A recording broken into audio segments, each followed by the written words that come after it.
Ассалаумалейкум достар. Бүгін байлыққа апаратын ойлау салттары. Бүгін сабағымызды жалғастырамыз байлық туралы. Бұл сабақта біз ақшаға деген дұрыс көзқарасты қалай қалыптастыру керектігін, бай ойлау салттарын қалай дамытуға болатынын, және де мақсаттарды қалай дұрыс қою керек екенін осы жайында талқылайтын боламыз. Бүгін біз не өтеміз? Ақша туралы дұрыс ойлау, бай ойлауды қалыптастыру және де мақсаттарды қалай дұрыс қою керек. Осы жайында болмақ. Негізгі ақпараттық бөлімде психологиялық аспектілермен толтыру туралы кіретін боламыз. Байлыққа жетудегі психологиялық аспектілер көп адамдардың өмірінде маңызды рөл атқарады екен. Бұл аспектілер адамдардың өздеріне деген көзқарасын, өміріне деген түсініктеріне және байлық туралы дұрыс ойлау жолдарынан басталады. Ең бірінші, өзіне өзін сенімділікті осыны қалыптастыру керекпіз. Өзіне деген сенім бұл байлықты құрудағы ең маңызды фактор. Адам өз күшіне сенімді болған кезде, қаржылық мақсаттарға жету үшін қажетті қадамдарды жасауға дайын болған кезде барып, ол кісі байлыққа қарай, былайша айтқанда, бір қадам жылжи бастайды. Мысалы, кәсіпкерге қадам жасау немесе инвестиция салу, тәуекелге бару деген сияқты дүниелерді жасау керек. Сізде егер де кәсіпкер болмасаңыз, өзіңіздің бір байлыққа апарар, өзіңіздің мына минус жағдайыңыздан плюс жағдайға апарар осы бір факторларды ойлануыңыз керексіз. Қорқыныш пен күдіктер бар болатын болса жүрегіңізде, осы күдік бойынша жұмыс жасауыңыз керексіз.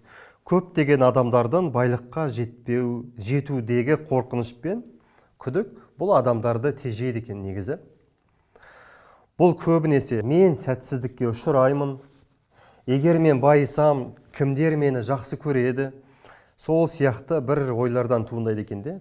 Психологиялық тұрғыдан мұндай қорқыныштарды жеңу, өз ойларымызды қайтадан ойластырып қарауымыз керекпіз. Сіздің егер де миыңызда бір минустар болатын болса, өз-өзіңізді бір тежеп тұратын, сондай бір ойларыңыз болатын болса, қайтадан қарастырып, соны бір позитивті жаққа қарай ауыстырудың әрекетін жасауымыз керекпіз. Байлыққа жетуде мақсаттар мен армандарыңызды нақтылап алуыңыз керексіз, міндетті түрде.